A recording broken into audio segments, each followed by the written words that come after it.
আজ আমি বানাবো একটা ইউনিক রেসিপি, মোচা ভুনা, যা মাছ মাংসের স্বাদকেও বাদ দিয়ে এটা খেতে ইচ্ছা করবে।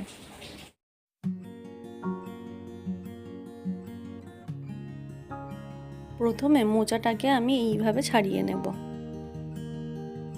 ভিতরে যে কচি অংশটা থাকবে এটাই আমি গ্যাস ফ্লেমের ওপরে দেব। গ্যাসের ওপর এরকম একটা স্ট্যান্ড দিয়ে তার ওপরে দিয়ে দিন। আস্তে আস্তে এটা পুড়িয়ে নিন। এইভাবে পুরোটা পুড়ে গেলে এবার নামিয়ে নেব। নোড়া বা এরকম শক্ত কিছু দিয়ে এটাকে করতে হবে। এইভাবে এটা থেতলে নেওয়ার পরে মিক্সির জারের মধ্যে দিয়ে একটা স্মুথ পেস্ট করে নিতে হবে। পেস্টটা করা হয়ে গেছে, এবারে এটা নামিয়ে নেব।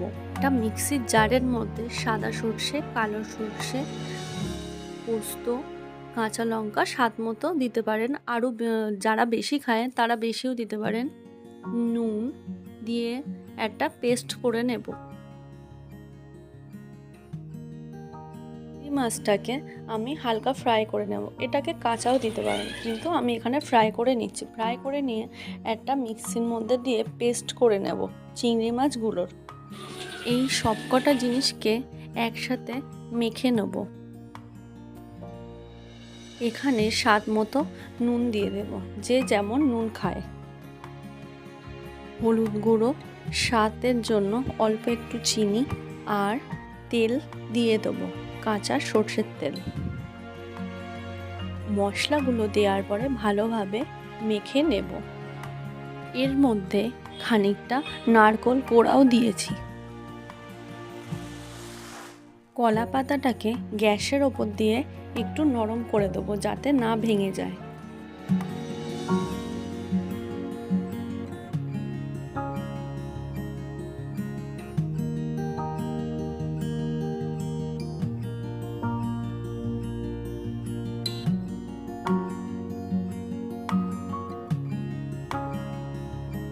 কড়াইয়ের মধ্যে অল্প একটু সামান্য তেল দিয়ে একে একে সবগুলো দিয়ে দেব।